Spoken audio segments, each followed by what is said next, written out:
வணக்கம். நீங்கள் இணைந்து கொள்வது இலங்கையின் முதல் தர செய்தி வழங்குனர் நியூஸ் ஃபர்ஸ்டின் மதிய நேர பிரதான செய்தியுடன்.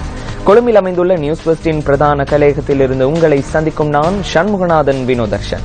விரிவான செய்திகளுக்கு செல்லும் முன்னர் முதலில் இன்றைய தலைப்புச் செய்திகள். யாழ் நல்லூர் கந்தசுவாமி ஆலய வருடாந்த மகோற்சவத்தின் ரதோற்சவ பெருவிழா இன்று இனிதே நடைபெற்றது. வடக்கில் அகதி முகாம்களில் உள்ள 450 குடும்பங்களுக்கு காணிகளை வழங்குவதற்கு அரசாங்கம் தீர்மானம். ஐக்கிய நாடுகளின் செயலாளர் நாயகம் பான் கி மூன் இன்று இரவு நாட்டிற்கு வருகை தரவுள்ளார். அமெரிக்காவின் மோன்மத் பல்கலைக்கழகத்தினால் நடத்தப்பட்ட கருத்து கணிப்பில் 8% கூடுதல் ஆதரவுடன் ஹிலாரி கிளின்டன் முன்னிலை பெற்றுள்ளார். வடக்கில் அகதி முகாமில் உள்ள 450 குடும்பங்களுக்கு காணிகளை வழங்குவதற்கு அரசாங்கம் தீர்மானித்துள்ளது. இதன் பிரகாரம் குடும்பம் ஒன்றுக்கு தலா 20 பர்ச்சஸ் காணி வழங்கப்பட உள்ளதாக பாதுகாப்பு அமைச்சின் மேலதிக செயலாளர் வசந்தா பெரேரா தெரிவித்துள்ளார். வடக்கில் தற்போது 34 அகதி முகாம்கள் உள்ளதுடன் 971 குடும்பங்கள் தங்கியுள்ளமை குறிப்பிடத்தக்கது. மேலும் காணிகள் வழங்கப்படும் குடும்பங்களுக்கு வீடுகளை நிர்மாணித்துக் கொடுக்கும் நடவடிக்கைகளை அரசாங்கமே முன்னெடுக்க உள்ளதாக பாதுகாப்பு அமைச்சு கூறியுள்ளது. இந்த நடவடிக்கைகளுக்காக முப்படையினரின் உதவியையும் பெற்றுக்கொள்ள உள்ளதாக அமைச்சின் மேலதிக செயலாளர் வசந்தா பெரேரா குறிப்பிட்டுள்ளார். ஆசிய நாடுகளுக்கான விஜயத்திற்கு தயாராகியுள்ள ஐக்கிய நாடுகளின் செயலாளர் நாயகம் பான் கி மூன் இன்று இரவு நாட்டிற்கு வருகை தரவுள்ளார். இந்த விஜயத்தின் போது பான் கி மூன் ஜனாதிபதி மைத்ரிபால சிறிசேன மற்றும் பிரதமர் ரணில் விக்ரமசிங்க ஆகியோரை சந்திக்க உள்ளதாக வெளிவிவகார அமைச்சின் உத்தியோகபூர்வ இணையதளத்தில் தகவல் வெளியிடப்பட்டுள்ளது. அத்துடன் அவர் மேலும் பல பாராளுமன்ற உறுப்பினர்களையும் அரசு பிரதிநிதிகளையும் சந்திக்க உள்ளார். இலங்கை விஜயத்தின் போது நிரந்தர அபிவிருத்தி தொடர்பான மாநாட்டில் பான் கி மூன் உரை நிகழ்த்த உள்ளார். இதேவேளை ஐநா செயலாளர் நாயகம் யாழ்ப்பாணத்தில் மேல்குடியேற்ற பகுதிகளுக்கும் விஜயம் செய்யவுள்ளமை குறிப்பிடத்தக்கது. 66 லட்சம் ரூபாய் பணத்தை கொள்ளையடித்து தப்பிச் சென்ற நபரொருவர் கிராண்ட் பாஸ் ஸ்டேஸ் வீதி பகுதியில் கைது செய்யப்பட்டுள்ளார். போலீசாரின் 119 என்ற அவசர அழைப்பு பிரிவினரால் சந்தேகத்தின் பேரில் மேற்கொண்ட சோதனை நடவடிக்கையில் சந்தேக நபர்கள் கைது செய்யப்பட்டுள்ளனர். குறித்த நபர் பாதுகாப்பு பிரிவுக்கு சொந்தமான வாகனத்தின் சாரதியாக பணிபுரிந்தமை விசாரணைகளில் தெரிய வந்துள்ளது. அனுராதபுரம் பவல பகுதியைச் சேர்ந்த 25 வயதான நபரே இவ்வாறு கைது செய்யப்பட்டுள்ளார். மதுபோதைக்கு அடிமையான 45 பேர் இன்று புனர்வாழ்வளிக்கப்பட்டு சமூகமயப்படுத்தப்பட உள்ளனர். இவர்களுக்கு கடந்த ஒரு வருட காலமாக பொலனறுவை, கந்தகாடு மற்றும் சேனபுர புனர்வாழ்வு மையங்களில் புனர்வாழ்வளிக்கப்பட்டுள்ளதாக புனர்வாழ்வளிப்பு ஆணையாளர் நாயகத்தின் அலுவலகம் தெரிவித்துள்ளது. நீதிமன்ற உத்தரவின் பிரகாரம் புனர்வாழ்வளிக்கப்பட்ட குறித்த 45 பேரில் 18 வயதான இளைஞர்களும் அடங்குகின்றனர். புனர்வாழ்வு மையத்தில் மதுபோதைக்கு அடிமையான 700க்கும் அதிகமானோர் பயிற்சிகளை பெற்று வருவதாகவும் புனர்வாழ்வு ஆணையாளர் நாயகத்தின் அலுவலகம் குறிப்பிட்டுள்ளது.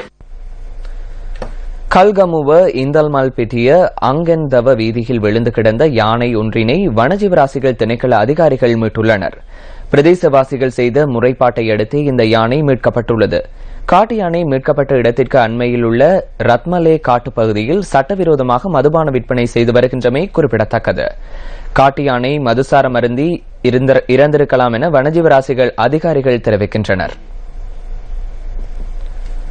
ஹம்பாந்தோட்டை சமரகோன்வாவி பகுதியில் காட்டு யானை ஒன்றை விரட்டுவதற்காக வனஜீவராசி அதிகாரிகளால் மேற்கொள்ளப்பட்ட துப்பாக்கி பிரயோகத்தில் ஒருவர் காயமடைந்துள்ளார். 42 வயதான அங்கவீனமுற்ற ராணுவ சிப்பாயே இவ்வாறு காயமடைந்துள்ளதாக போலீசார் தெரிவித்தனர். வயல்வெளிக்கு வந்த யானையை விரட்டுவதற்காக வனஜீவராசி அதிகாரிகள் துப்பாக்கி பிரயோகம் மேற்கொண்டுள்ளனர். எனினும் யானையை இலக்கு வைத்து மேற்கொள்ளப்பட்ட துப்பாக்கி பிரயோகம் தவறுதலாக ராணுவ சிப்பாய் மீது மேற்கொள்ளப்பட்டுள்ளது. இதன்போது காயமடைந்த அங்கவீனமுற்ற ராணுவ சிப்பாய் ஹம்பாந்தோட்டை வைத்தியசாலையில் சிகிச்சை பெற்று வருகின்றார். இதேவேளை சூரியவெவ ஆந்திரவெவ பகுதியில் உள்ள குறுக்கு வீதியில் காட்டு யானை தாக்கி ஒருவர் உயிரிழந்துள்ளார். மோட்டார் சைக்கிளில் சென்ற நபரை யானை தாக்கியுள்ளதாக போலீசார் தெரிவிக்கின்றனர். நேற்று மாலை இடம்பெற்ற இந்த சம்பவத்தில் 42 வயதான நபர் ஒருவரை உயிரிழந்துள்ளார்.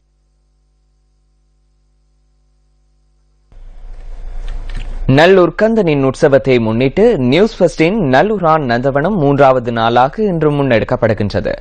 நல்லூரில் அமைக்கப்பட்டுள்ள நியூஸ் ஃபர்ஸ்டின் விசேட கலையகமான நல்லூரான் நந்தவனத்தில் முன்னெடுக்கப்பட்டு வரும் திரைப்பரீட்சை மற்றும் குரல் தேர்வு இன்றைய தினமும் முன்னெடுக்கப்படுகின்றது.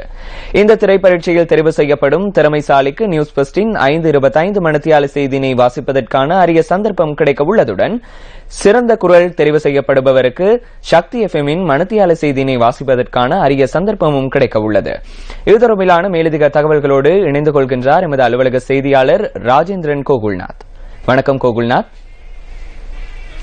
வணக்கம் வினோதர்ஷன். அகிலம் போற்றும் அலங்கார கந்தனுடைய வருடாந்த மகோத்சவ பெருவிழாவினை முன்னிட்டு இம்முறையும் கூட இலைமறைக்காயாக இருக்கின்ற திறமைகளுக்கு களமமைத்துக் கொடுக்க வேண்டும் என்கின்ற நோக்கிலே நல்லூரா நந்தவனம் என்கின்ற விசேட கலையகத்தை கடந்த 3 நாட்களாக நியூஸ் ஃபர்ஸ்ட் குழாத்தினர் அமைத்து இளவர்களிடையே திரைப்பரீட்சை மற்றும் குரல் தேர்வினை நாங்கள் நடத்தியிருந்தோம்.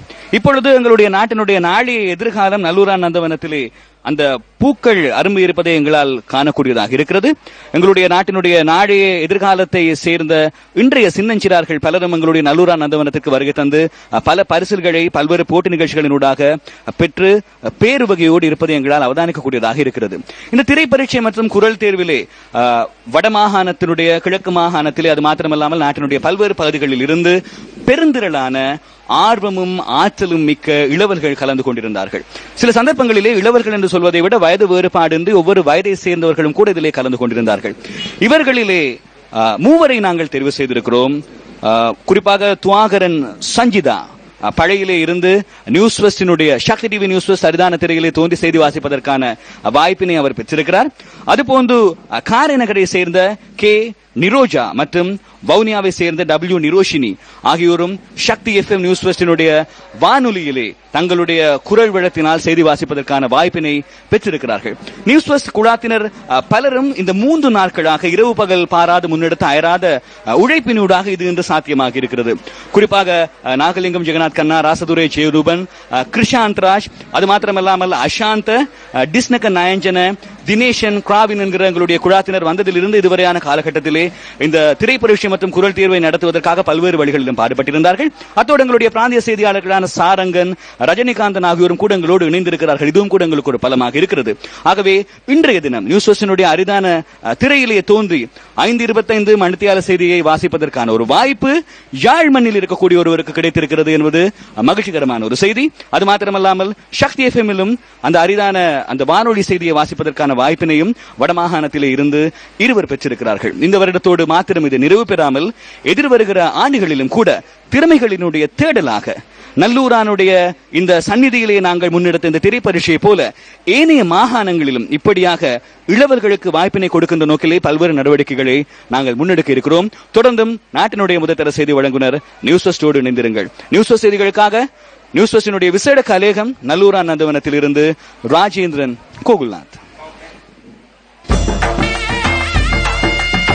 இதோ நியூஸ் ஃபர்ஸ்ட் திரையில் தோன்றும் அரிய வாய்ப்பு. நியூஸ் ஃபர்ஸ்ட் யாழ் நல்லூரா நந்தவனம். இதுவரை தெரிவு செய்யப்பட்டோர் 2011 ஆண்டில் யாழ் சங்கானையை சேர்ந்த பாலசிங்கம் விஷ்ணு, 2013 ஆண்டில் யாழ் நாவட்குழியைச் சேர்ந்த மகாலிங்கம் தனுரூபன், 2014 ஆண்டில் கிளிநொச்சியைச் சேர்ந்த ஜெயஸ்ரீ ஹம்சிகா, யாழ்ப்பாணத்தைச் சேர்ந்த என் கௌதமி, அம்பாறையைச் சேர்ந்த குமாரலிங்கம் சாம்பவி, 2015 ஆண்டில் யாழ் வண்ணார் பண்ணையில் வசிக்கும் லதாஜினி மனோகரலிங்கம். 2016 யார் அந்த திறமைசாலி? நீங்கள் ஆற்றலும் ஆர்வமும் உள்ளவரா? செய்தி வாசிப்பாளராக மிளிர்வதற்கான அரிய வாய்ப்பு நியூஸ் ஃபர்ஸ்ட் குரல் தேர்வு மற்றும் திரை பரீட்சை. இலக்கம் 710 பருத்தித்துறை வீதி நல்லூரில் அமைந்துள்ள நியூஸ் ஃபர்ஸ்ட் நல்லூரா நந்தவனத்தில் 29ஆம் திகதி முதல் 31ஆம் திகதி வரை காலை 9 மணியிலிருந்து மாலை 5 மணி வரை. உங்கள் திறமைக்கோர் அங்கீகாரம். உலகமெங்கும் வாழும் சைவ மக்கள் வரம் வேண்டி நிற்கும் பிரசித்தம் பெற்ற யாழ் நல்லூர் கந்தசுவாமி ஆலய வருடாந்த மகோற்சவத்தின் ரதோற்சவ பெருவிழா இன்று இனிதே நடைபெற்றது. நல்லக்கந்தனின் மகோற்சவ பெருவிழாவினை யாழ் மண்ணின் குடும்ப விழாவாக உள்நாட்டிலும் வெளிநாட்டிலும் வாழும் சொந்தங்கள் கொண்டாடி மகிழ்கின்றனர். அதிகாலை நடைபெற்ற விசேட பூஜைகளை அடுத்து வள்ளிநாச்சி தெய்வானை அம்மாள் சமேதராய் சண்முக பெருமான் பக்தர்கள் புடைசூழ ஆலயத்தின் வெளிவீதியில் எழுந்தருளினார். பிராமண உத்தமர்களின் வேதமந்திர உச்சாடனமும் மங்கள வாத்தியங்களும் முழங்க பக்தர்களின் அரோகரா கோஷம் கடலலையை விஞ்சி ஆர்ப்பரிக்க காண்டாமணியோசை அணி செய்ய நல்லையம்பதியின் நாயகன் தேரில் ஆரோகணிக்கப்பட்டார். அதனையடுத்து அகிலம் போற்றும் அலங்கார கந்தனின் வருடாந்த மகோற்சவத்தில் சிறப்பிடம் பெறுகின்ற ரதோற்சவ பவனி ஆரம்பமானது.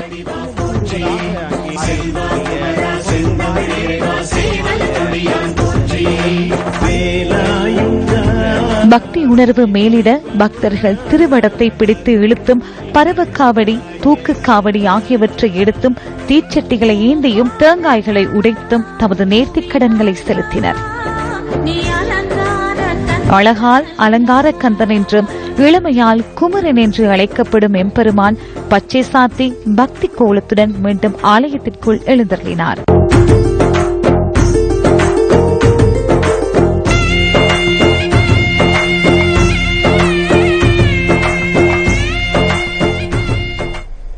அனைத்து பல்கலைக்கழக மாணவர் ஒன்றியம் ஏற்பாடு செய்த எதிர்ப்பு ஊர்வலத்தை கோட்டை ரயில் நிலையத்திற்கு அப்பால் செல்வதை தடுக்குமாறு போலீசார் விடுத்த வேண்டுகோளை கொழும்பு கோட்டை நீதவான் இன்று நிராகரித்துள்ளார்.